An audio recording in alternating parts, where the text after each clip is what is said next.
আজকে সকালে ফ্লিপকার্ট থেকে একটা পার্সেল আসলো। আমি অর্ডার করেছিলাম আমার ঘরের জন্য দুটো পর্দা। অ্যাকচুয়ালি দুটো না, আমি টোটাল ৪ টে অর্ডার করেছিলাম। বাট দুটোই এসে পৌঁছেছে আজকে। তো সেটাই আনবক্সিং করব।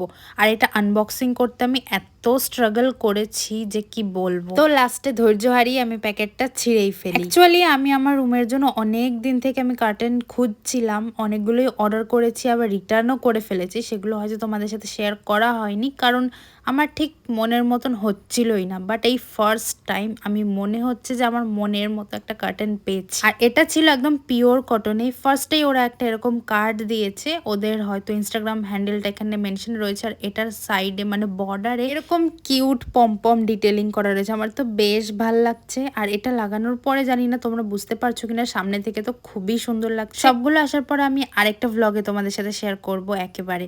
আর শীতকালে এরকম রোদ আসে বলে আমার তো এই জায়গাটা বসতে খুবই ভালো লাগে। আর ব্রেকফাস্টে আজকে আমি করেছিলাম আলু সেদ্ধ আর ঘি ভাত। আর আগের দিন যে মাশরুমটা আমি কিনে এনেছিলাম, তো মাকে বললাম আজকে রান্না করতে। মা আজকে বানিয়েছিল মাশরুম মশালা, তো খেতে দারুণ হয়েছিল। আর সন্ধেবেলা খেলাম একটু সিঙ্গারা। So that's it.